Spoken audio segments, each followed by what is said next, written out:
Shalom and good day all, this is Tehillim29 back again for some indie comic reviews, and in these indie comic reviews I'll be covering Inferno Girl Red, issue 2 of 3, and The Phantom, issue 4. I'll now get things ready and organised, the first one that I'll be reviewing. So first things first, does this cover in any way, shape or form connect to something that is happening inside with the story? It certainly does, to which I give it a 7 out of 10. Next is the area of the internal art, as we have a look around the beginning, the middle, and of course the end, and also what is happening story-wise with the characters. So as the story begins, we basically are sort of like following the main character's mother, as she's sort of like trying to, I guess, take advantage of the situation. We move a little bit forward, to which Infernal Girl Red actually enters the facility. We get to see a little bit more of what is happening around her in the location.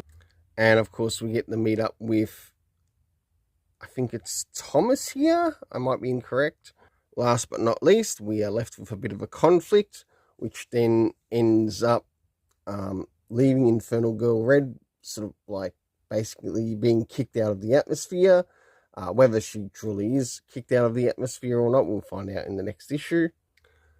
So, for the internal art, I give it a 7 out of 10. Next is the area of the story rating. First things first, do we get anything time-wise? No, we don't. Next is the locations within the story that we get to see. One being Apex City and, of course, the Helix campus. The cast of characters consisting of Cassia Costa, who is Infernal Girl Red. We had Griffin. We had the mention of Sung Ho, Thomas. We also had Sylvia and Sylvia Moretti.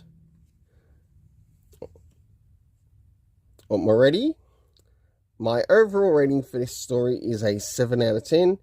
Now it's time to move into The Phantom, issue 4. So as we start to move into The Phantom, issue 4, does this cover in any way, shape or form connect to something that is happening inside with the story? For this cover rating, I give it a 7 out of 10. Next is the area of the internal art, as we have a look around the beginning, middle, and of course the end, and also what's happening story-wise with the characters. So as the story begins, we catch up with the Phantom, taking out some of the Singh Brotherhood members, to which later on we see that he does get some major injuries. So as we start to approach the middle of the story, I'm wondering if they're sort of setting this character up as a love interest, as we know that Kit Walker is also the Phantom here. And last but not least, towards the end. So, for the internal art, I give it a 6.5 out of 10, as I do feel it could have been cleaned up a little bit more. Next is the area of the story rating. First things first, do we get anything time-wise? The answer is no. Next is the location, to which we learned that it takes place in the Bengali jungle. So basically where it's actually originally set in the original series, it's still taking place here in the Mad Cave universe, which is really good.